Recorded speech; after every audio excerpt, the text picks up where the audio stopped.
50,000 টাকা দিয়ে নেয় হুজুর ভাড়া করে জানাজা পড়াই দিয়েছেন, এত সস্তা না? ওই যে জানাজার নামাজ পড়াইছে, জানাজার নামাজ পড়ায় কি টাকা কি কয় দরকার ইতিমখানায় দিয়ে দিও। আর আপনি হুজুর ভাড়া করছেন 50,000 টাকা দিয়ে জানাজা পড়ানোর জন্য। তো আপনার বাপে ছিল মুনাফিক, সারা জীবন ইসলামের বিরুদ্ধে কথা বলছে, অথচ মনে করছে আমি একবার নিষ্পাপ মাসুম। এরকম লোক নাই আপনার দেখেন নাই? কয়েকদিন আগে টাঙ্গাইলে এক লোক, আমি ওয়াজ করতেছি, আমার আগে আসছে সাবেক মন্ত্রী লতিফ সিদ্দিকী। হ্যাঁ, আমার কোনো পাপ নাই। ওপেনলি কত মাইয়া নিয়ে ঘুরে, আবার কয় পাপ বলে তার নাই। ওপেনলি কবিরা গুইরা কয় পাপ নাই। একটা মাসুম বাচ্চা পাওয়া গেছে নাকি বলেন? সব আমরা পাপি আর তুই মাসুম। আমি বললাম এগুলো স্টেজে আনবেন না। যারা ইসলামের কথা বলতে পারবে, হক কথা বলতে পারবে, তারা কোন স্টেজে আসবে। কোন নাস্তিক কোরআনের ময়দানে কথা বলতে পারবে না। এটা কোরআনের মঞ্চ, এটা ফাইজদামির মঞ্চ না। এখানে যারা কথা বলবে, কোরআনের পক্ষে কথা বলবে, কোরআনের বিরুদ্ধে কথা বলবে, ইজ্জতের বাড়ি হবে, ঠিক কিনা বলেন? গাজীপুর বাইপাস ঢুকতেই দেখি কত রকম আন্দোলনের কোনো শেষ নাই। যাই হোক, এখন এই যে এত আন্দোলন হচ্ছে, দেশের সাধারণ পরিস্থিতিকে নষ্ট করছে ওই স্বৈরাচারের কিছু পেতাত্তারা। আমরা এগুলাকে ভয় পাই না। কালকে আমাদের একজন সমন্বয়ক বলেছিলেন যে দেখা না দিলে আপা কথা কইও না। দেখা নাই কিসের কথা? দিল্লি বৈশাখ কিসের কথা? বাংলাদেশের 15 বছর 16 বছর কোরআনের প্রোগ্রামগুলো করা যায় নাই। থানাতে গেলেই মনে হয়েছে যে ওরা মনে হয় ছাগল পাগল আসছে, এক একজন এইরকম ব্যবহার করছে, ঠিক কিনা বলেন? বাংলাদেশে কোরআনের তাফসীর হবে, বাংলার কোন জনগণের অনুমতি নিয়ে, আল্লাহর অনুমতি নিয়ে আল্লাহর কোরআনের তাফসীর হবে, ঠিক কিনা বলেন? আল্লাহর কোরআনের তাফসীর হবে। আকাশ কার? জমিন কার? আল্লাহ বললেন ইয়া মাশারাল জিন্নি ওয়াল ইনস ইন ইসতাতা'তুম আন তানফুযু মিন আকতারিস সামাওয়াতি ওয়াল আরদি ফানফুযু লা তানফুযুনা ইল্লা বিসুলতান। আমার আকাশ, আমার জমিন, আমার হুকুম যদি ভালো না লাগে, আমার জমিন ছেড়ে বের হয়ে যাও। কারো ক্ষমতা আছে কি? বাংলাদেশ থেকে দিল্লি গেলে কি দিল্লির জমিনটা কার? আমেরিকার জমিনটা কার? সুতরাং যেখানেই যাবেন সেখানেই আল্লাহর জমিন। আল্লাহর কোরআনের বাইরে কোনো কথা চলবে না। আপনি আপনার মন চাইছে, আপনার হিন্দুত্ববাদ ভালো লাগে, আপনি মানতে পারেন। আপনার কুফরি ভালো লাগে, আপনি ব্যক্তিগতভাবে মানতে পারেন, সেটা ভিন্ন কথা। কিন্তু এই 92% মুসলমানের দেশে কোরআনের তাফসীর হবে, কোরআনের কথা হবে। বাংলাদেশের মুসলমানরা কোরআনের আইন মেনে বাংলাদেশে থাকতে চায়, তোদের মতো চোরদের আইন মেনে বাংলাদেশে থাকতে চায় না। তোরা তো চোর, সব চুরি করে নিয়ে হেলিকপ্টার দিয়ে পালাইছে। চোরদের আইন আমরা মানবো কেন? আপনি আসতে চাইছেন, আসেন, আপনার আগে হাত কাটা হবে চুরির অপরাধে। এরপরে হাজার হাজার আলেমদেরকে, আল্লামা সাঈদী সহ শত শত আলেমদেরকে ফাঁসি দেওয়ার অপরাধে প্রথমেই ফাঁসি দেওয়া হবে খুনি হাসিনাকে। কিসের চুট করে আসতে চায়? আসেন আপনি তো আসার জন্য বসে রয়েছি। আল্লাহর কোরআন থেকে কথা বলবো। আল্লাহর কোরআনের বিরুদ্ধে যারা যাবে তাদের বিরুদ্ধে আমরা কথা বলবো। আমাদেরকে অনেক বলছে এই ছাড়া কোনো কথা নাই। কথা নাই মানে 15-16 বছর যারা কোরআন থেকে আমাদেরকে দূরে রাখলো, এখনো যারা কোরআন থেকে আমাদেরকে দূরে রাখতে চায়, এদের বিরুদ্ধে কেন আমরা কথা বলবো না? বলে হুজুর রাজনীতি নিয়ে কথা। রাজনীতি কেন? রাজনীতি সব কোরআন শরীফে আছে। আমার নবী রাজনীতি করেছেন, করেন নাই? করেছেন। আমার নবী করতে পারলে আমরা কেন করবো না? অবশ্যই করবো, তবে সেই রাজনীতি হবে কোরআনের রাজনীতি। আলোচনার শুরুতেই আমরা মহান রব্বুল ইজ্জত ওয়াল জালালের আলিশান দরবারে শুকর আদায় করছি যে মহান রব্বুল আলামিন আমাদেরকে এত সুন্দর একটা পরিবেশে, মনে হচ্ছে ঘরের ভিতর বসে আছি। আলহামদুলিল্লাহ বলি, জোরে বলি আলহামদুলিল্লাহ।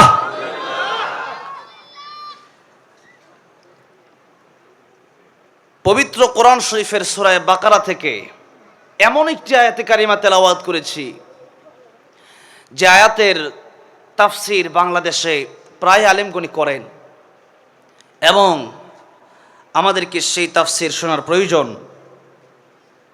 আল্লাহ বললেন কাইফা তাকফুরুনা বিল্লাহ, মানুষ কিভাবে আল্লাহর সাথে নাফরমানি করে, এটা কেমনে সম্ভব? আল্লাহ তাআলা আশ্চর্য হয়ে বললেন এটা। একজন বাবা তার ছেলেকে ধমক দেয়। একটা ছেলে যখন অতিরঞ্জিত করে, বেয়াদবি করে, তখন বাবা বলে, আমি না তোর বাবা, তুই আমার সাথে কেমনে কুফরি করস, আমার সাথে কেমনে নাফরমানি করস, আমি যেই কথা বলি এটা শুনোস না কেন? এই কথা বাবা বলে কি বলে না? বলে। কেন? একটা ছেলে বাবা জন্ম দিয়েছে। একজন স্বামী তার স্ত্রীকে বলে যে তুমি কেবলমাত্র আমার সাথেই থাকবা। কোন স্ত্রী যদি স্বামী ছাড়া অন্য কোনো ছেলের সাথে ঘোরাফেরা করে কোনো পার্কে গিয়া, ওটা যদি স্বামী দেখতে পারে, আপনারা কি বলেন কোনো ভালো স্বামী খুশি হতে পারে? খুশি হতে পারে না। একজন স্বামী একজন স্ত্রীকে বিয়ে করার কারণে, সেই স্বামী যদি স্ত্রী যদি অন্য ছেলের সাথে হাত ধরার কারণে সেই স্বামী যদি নারাজ হয়ে যায়, যেই বান্দাকে আল্লাহ তাআলা নুতফা থেকে নাপাক পানি থেকে সৃষ্টি করলেন, সেই বান্দা যদি আল্লাহর সাথে নাফরমানি করে, বলেন আল্লাহ কষ্ট পায় কি পায় না?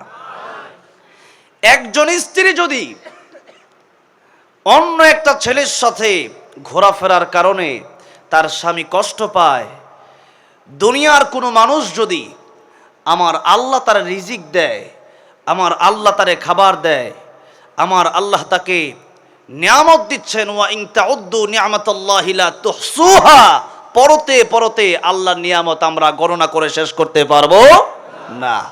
এত নিয়ামত আল্লাহ আমাদেরকে দিলেন।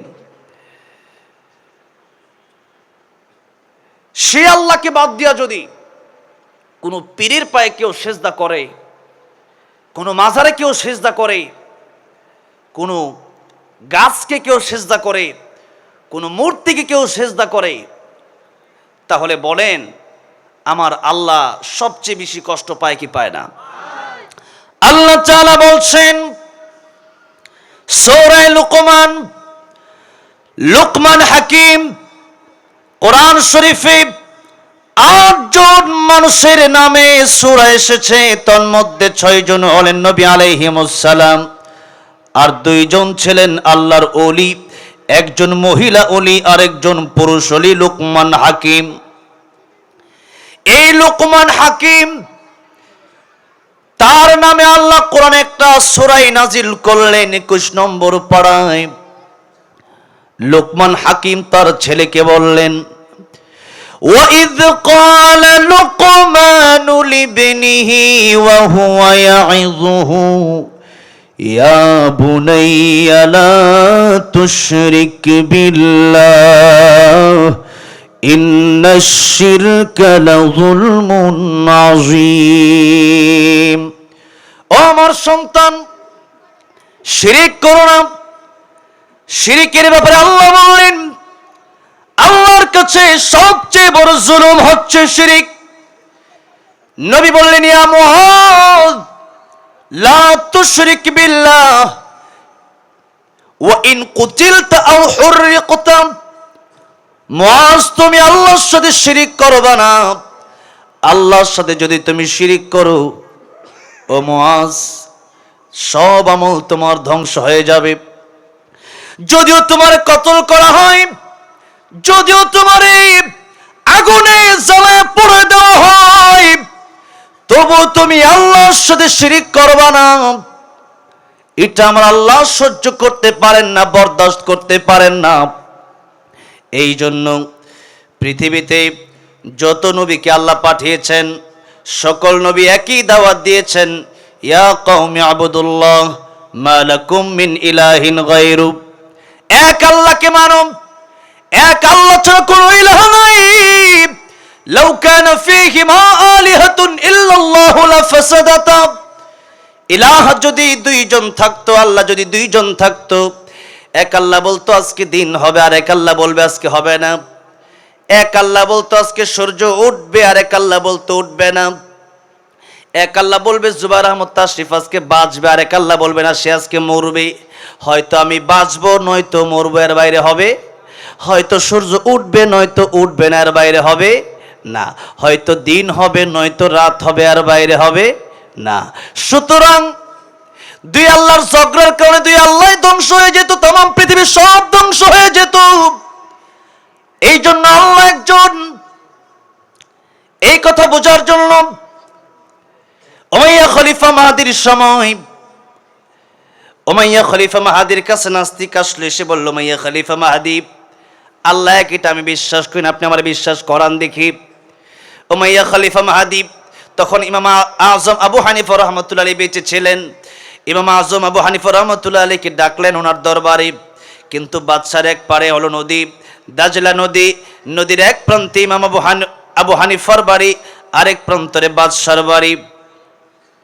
ডাকলেন, বিকেল বেলায় আসলেন তিনি গভীর রজনীতে। এত রাতে আসার পরে বাদশা জিজ্ঞাসা করলেন, হুজুর এত রাতে আপনি কেন আসলেন? আপনাকে বলেছিলাম বিকেলে আসার জন্য, জরুরি মাসালা যেহেতু। ইমাম আজম আবু হানিফা রহমতুল্লাহ আলাইহি বললেন, বাদশা শুনেন, ওখানে নাস্তিকটাও বসা আছে, বাদশা শুনেন, আমি রাত্রির বেলায় নদীর এক প্রান্ত থেকে এপার আসলাম। নদীর পাড়ে এসে দেখি কোনো নৌকা নাই, মাঝিও নাই। হঠাৎ করে দেখলাম একটা গাছ আমার সামনে আসলো। গাছ কেটে কাঠ হয়ে গেল, কাঠমিস্ত্রি ছাড়া নৌকা হয়ে গেল, মাঝি ছাড়া নৌকাটা আমার এপারে নামায় দিয়ে গেল। যেই মাত্র বলছে এই কথা, নাস্তিক বলল, ইমামে আজম, তোমার মনে ভাবছিলাম যে ইমামে আজম তুমি দেখি তুমি মূর্খ। ইমামে আজম ডাক দিয়ে বললেন, কেন আমি মূর্খ আপনি বলেন? নাস্তিক ডাক দিয়ে বলল, ইমামে আজম, আপনি যে বললেন নৌকা একটা তৈরি হয়ে গেছে কাঠমিস্ত্রি ছাড়া, আপনি চলে আসলেন মাঝি ছাড়া। কাঠমিস্ত্রি ছাড়া কি কাঠ কাটা যায়, নৌকা বানানো যায়? আর মাঝি ছাড়া কি নৌকা চালানো যায়? একা কি নৌকা চলে নাকি? ইমামে আজম আবু হানিফা ডাক দিয়ে নাস্তিক, একটা নৌকা যদি বানানেওয়ালা ব্যতীত বনতে না পারে, চালানেওয়ালা ব্যতীত চলতে না পারে, তোমার মাথায় কি এতটুকু জ্ঞান নাই? তুমি যে এই দুনিয়াতে আসলা, নুতফা থেকে নাপাক পানি থেকে তোমারও আমার আল্লাহ বানাইছে। এত বড় পৃথিবী, আকাশ জমিন চন্দ্র সূর্য গ্রহ নক্ষত্র, এটা এমনি হতে পারে না। বানানেওয়ালা ব্যতীত বনতে পারে না, চালানেওয়ালা ব্যতীত চলতে পারে না। অবশ্যই এর বানানেওয়ালা একজন আছে, এর চালানেওয়ালা একজন আছে। জোরে বলেন তিনি কে? নাস্তিক এবার বুঝতে আর বাকি রইল না। এখন তার বুঝে আসলো, ডাক দেবেন, ইমাম আজম, আমার এতদিন আমার যা বিশ্বাস ছিল, এতদিন আমার অন্তরে যা নাফাকি ছিল, আমি অন্তরে আর নাফাকি রাখতে চাই না। আমার আপনি পড়ে দেন, লা ইলাহা ইল্লাল্লাহু মুহাম্মাদুর রাসূলুল্লাহ সাল্লাল্লাহু আলাইহি সাল্লাম। কালিমা পড়ে মুসলমান হয়ে গেছে। বলতেছিলাম, এই দুনিয়াতে যত গুনাহ আছে, আল্লাহ বলেন, কাইফা তাকফুরুনা বিল্লাহ, মানুষ আমার সাথে নাফরমানি করে কেমনে, কিভাবে সম্ভব? এর মধ্যে প্রথম কথাই হলো, মানুষ আল্লাহর সাথে শিরিক করে কেমনে। এখানে হিন্দুর কথাও আছে, খ্রিস্টানের কথাও আছে, বৌদ্ধের কথাও আছে। কোরআনের শব্দ কম, তার ব্যাখ্যা বড় বেশি। এক একটা শব্দ নিয়ে আলোচনা করতে গেলে রাত পার হয়ে যাবে, আলোচনা শেষ হবে না। আল্লাহ বললেন, মানুষ আমি আল্লাহর সাথে কিভাবে নাফরমানি করে। অথচ আল্লাহ বললেন, হাল আতা আলাল ইনসানি হিনুম মিনাদ দাহরি লাম ইয়াকুন শাইআম মাযকুরা।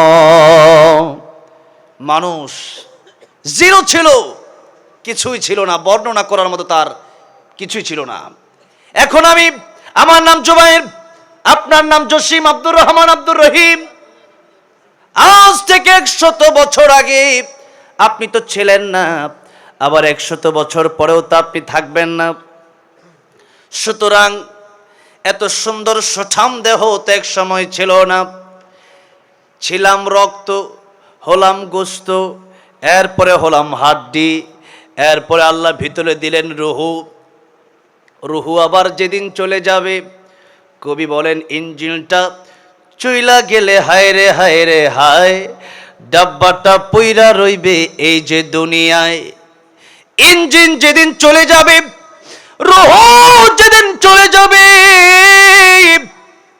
যে স্ত্রীকে ছাড়া এখন ঘুমাতে পারেন না, ওই স্ত্রী আপনার ঘরে জায়গা দেবে না। মা বাবা কত আপন। আল্লাহর ইবাদতের পরে আল্লাহ মা বাবার কথা বললেন, ওই মা বাবাও তো আপনার আমার জায়গা দেবে না, কেউ জায়গা দেবে না। আপনি কত বড় নেতা, হাজার হাজার মানুষ আপনার নামে স্লোগান দেয়, এই স্লোগান আর থাকবে না। লাশ আই লাশ, কিচ্ছু নাই, খালি বডির কোনো মূল্য নাই। আসল তো ছিল রুহু। আল্লাহ বলেন রুহু যদি ভালো হয় তাহলে আমি আল্লাহর কাছে বড় দামি হয়ে যাব। ইল্লা মান আতাল্লাহ বিকলবিন সলিম।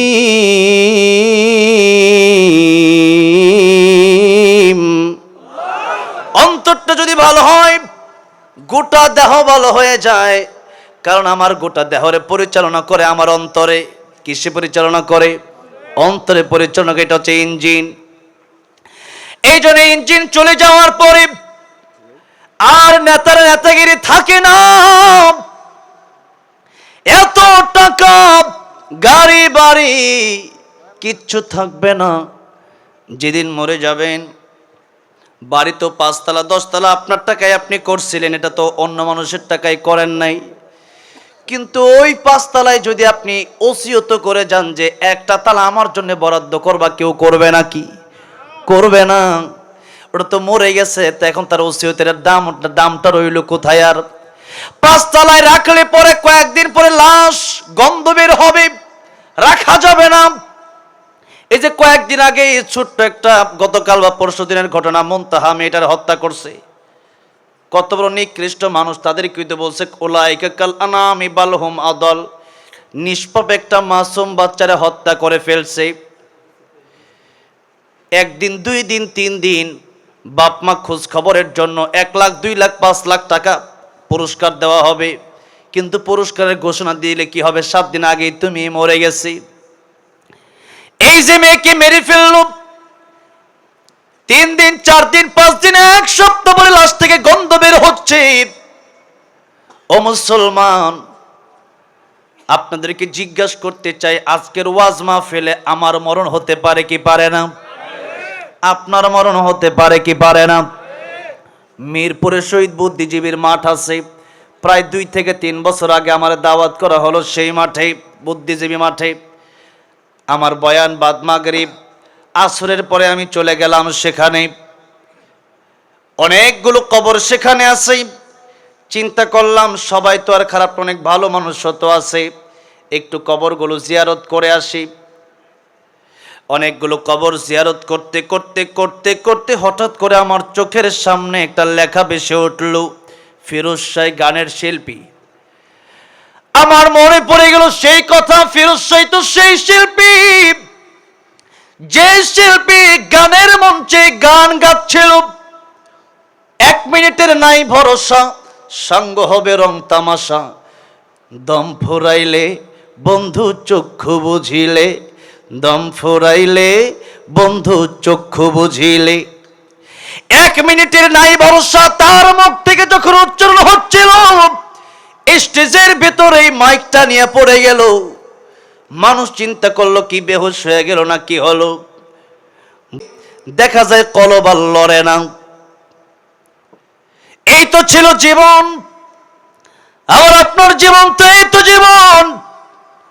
এখানে আলোচনা করে আমি আবার বাড়ি যেতে পারবো কিনা জানি না, আপনি আলোচনা শুনে বাড়ি যেতে পারবেন কিনা জানেন না। সুতরাং আল্লাহ রাব্বুল আলামিন বললেন, ইযা জাআ আজালুহুম লা ইস্তাখিরুনা সাআতাও ওয়া লা ইস্তাকদিমুন। মৃত্যুর সময় যখন চলে আসবে, এক সেকেন্ড আগেও মরণ আসবে না, এক সেকেন্ড পরেও মরণ আসবে না। মরণের সময় হয়ে গেলে সাথে সাথে মালাকুল মাউত চলে আসবে। সুতরাং মৃত্যুর প্রস্তুতি আমাদের 24 ঘন্টা নিয়ে রাখার দরকার আছে না নাই? জোরে বলেন।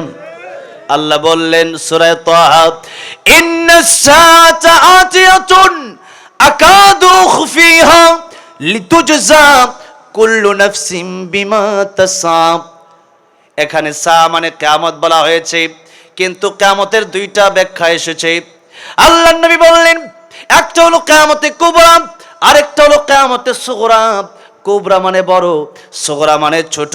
নবীজি বললেন, মান মাতা ফাকাদ কামাত কিয়ামাতুহু, যার যেদিন মরণ হয়ে যায় তার সেদিন থেকেই কিয়ামত শুরু হয়ে যায়।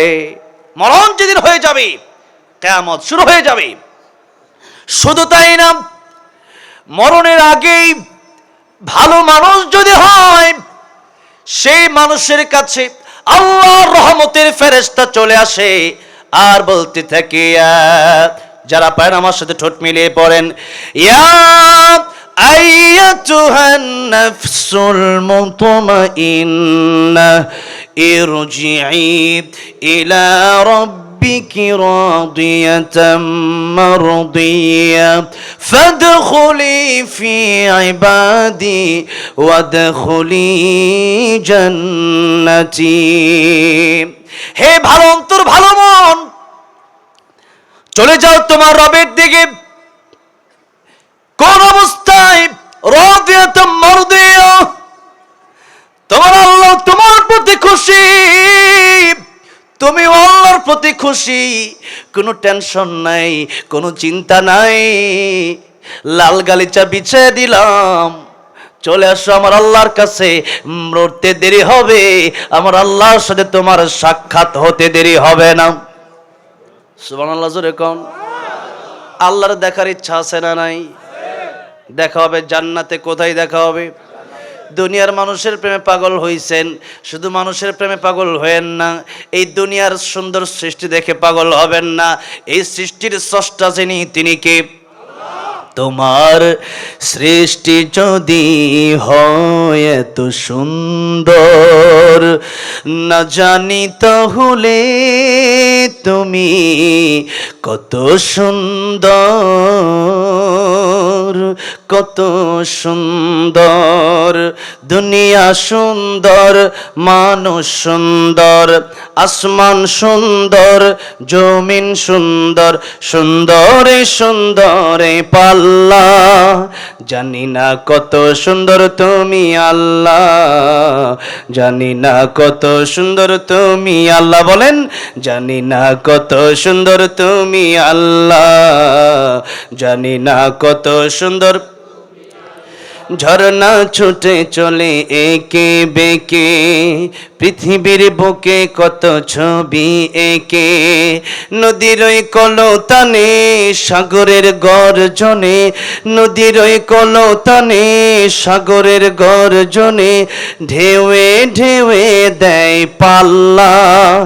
জানি না কত সুন্দর তুমি আল্লাহ, জানি না কত সুন্দর। সুবহানাল্লাহ পড়েন। আল্লাহ সে দেখা করার ব্যাপারে আল্লাহ তাআলা বললেন, ফামান কানা ইয়ারজু লিকা রাব্বিহি ফালইআমাল আমালান সালিহা ওয়া লা ইউশরিক বিইবাদাতি রাব্বিহি আহাদা। জোরে করে আল্লাহু আকবার। আল্লাহ বললেন, যারা আমার সাথে দেখা করতে চায়, আমার সাথে যারা সাক্ষাৎ করতে চাই, তারা যেন নেক আমল করে আর শিরিক মুক্ত ইবাদত যেন তারা আমার কাছে নিয়ে আসে। কি মুক্ত ইবাদত? শিরিক মুক্ত ইবাদত। আজকে আমাদের ইবাদত আছে, শিরিকও আছে না নাই? শিরিকের অভাব নাই। এই তো বাংলাদেশ থেকে যখন মূর্তিগুলা ভাঙ্গা হচ্ছিল, রিপাবলিক বাংলা একটা চ্যানেল আছে ইন্ডিয়াতে, ইন্ডিয়ার এক সাংবাদিক আছে, ওইটা মিন নামই হয়ে গেছে মিন সাংবাদিক। ওটা বাংলাদেশ নিয়ে এত মাথা কামায়, নিজের ঠিক নাই, কিন্তু বাংলাদেশ নিয়ে তার মাথা কামানোটা বেশি, নিজের খবর নাই। সে বলতেছে দেখো বাংলাদেশ শুরু হয়েছে কি, তার মাথা গরম হয়ে গেছে। আমার দেশের মানুষ শান্তিতে আছে, আর মাথা গরম তার, তোর মাথা গরম কেল্লিগা? তার মাথা গরম হয়েছে এই জন্য, আরে আমাদের ইন্ডিয়ার ভিতরে আমরা তো ডাইরেক্ট মূর্তির সেজদা করি, ডাইরেক্ট মূর্তির পূজা করি। এখন বাংলাদেশের মানুষ তো মুসলমান, ওরা তো ডাইরেক্ট আর পূজা করবে না, সুতরাং নানান ধরনের মানুষের ছবি বানায় যে দেওয়া, ওইটা তার ঠিকই পূজা করবে। এখন যেহেতু মূর্তিগুলো ভেঙে দেওয়া হয়েছে, তার মাথা গরম হয়ে গেছে। আমরা যে আইন, যে সিস্টেম, যে মূর্তি পূজা চালু করতেছিলাম, আস্তে আস্তে ওটা তো বন্ধ হয়ে যাবে। এই জন্য ও মুসলমান, আজকে আমরা নামে মুসলমান হয়েছি, শিরিক তো আমাদের স্বভাব নাই। মূর্তি বানানো হালাল না হারাম? এই হারাম কাজের ভিতরে জড়িত ছিল অনেক লোক। বাংলাদেশের স্কুল, কলেজ, ইউনিভার্সিটির অনেক প্রতিষ্ঠানের ছেলে মেয়েদেরকে মাথা নোয়ানো হয়েছে, নাউজুবিল্লাহ বলেন। এই সমস্ত কাজ যারা করছে, আবার মোনাজাত কইরাও ছবি দিছে, এরা মুসলমান না মুনাফিক? মুনাফিকের জায়গা কই হবে?